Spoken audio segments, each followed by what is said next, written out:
Sony have just confirmed the next PlayStation virtual reality headset is in development, giving us hints of a release date and more. Well, in this video, I'm going to show you everything we know so far about the PSVR2, including specs, features, the design, and more. Let's do this. Before getting into the less obvious stuff, let's just have a quick read through everything we know is 100% real as confirmed on the PS blog.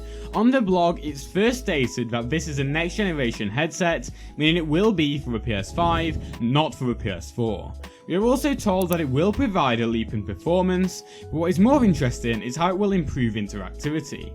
I'm going to get more into the interactivity bit later when we talk about the finger tracking tech Sony have developed. As expected, resolution, field of view, tracking and input will all be improved too, but the headset does still seem to be wired. However, it uses only a single cord, meaning it will plug directly into the console without any need of external processing units with a lot of cables like we saw with the PS4. As the post goes on, Sony begin to speak about the new controller for the VR, confirming it will use some of the key features of the DualSense, most likely referring to the haptic feedback and possibly adaptive triggers. Sadly, they do also state that it will not launch in 2021, but we know it's been in development for a while, so personally I would expect a 2022 November release. Sony are yet to confirm official specs or design or features, however they have filed multiple patents recently which likely shows us designs for the controllers, features and more. The most interesting patent was discovered mid-2020 and it shows what the VR controllers could look like. You can see an analog stick on each controller as well as front facing buttons and buttons that resemble the PS5's create and options buttons. With the same patent, triggers can be seen as well on the back. These controllers look a lot better for VR than the old PS Move controllers were, and are also much more similar to something like the Oculus Quest controllers.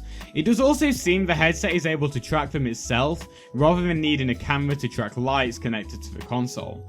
I should mention the headset in these sketches looks to be based on the first VR unit, so I do not think this is the design of the new headset. In terms of interactivity, Sony are definitely working on some sort of finger tracking technology. A video was discovered showing how this works, and honestly, this paired with haptic feedback and adaptive triggers on VR controllers would truly make it feel as though you are in a different world. Let me know in the comments what you think of this tech, I'm really excited for this.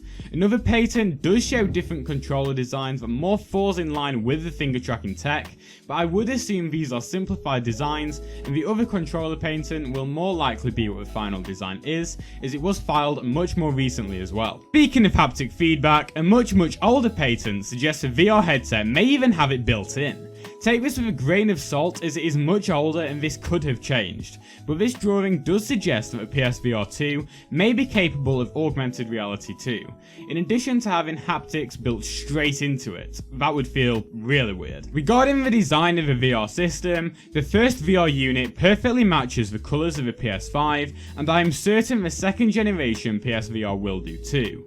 We don't have too much to go on for the design other than the one seen in patents, but I would guess it will end up looking something like this concept by VR4Player, as that allows for the inbuilt tracking and LEDs confirmed in the patent shown earlier on. Do note that patents are never final, so all of the controller tech etc could all end up being completely different, but with how recent they are, it is likely that the finished product will be very similar.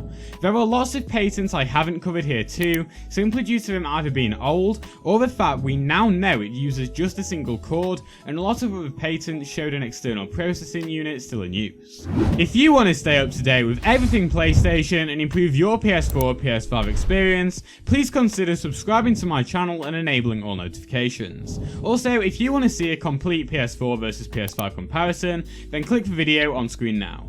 Anyway, that's all from me in this video, and I'll see you in the next one.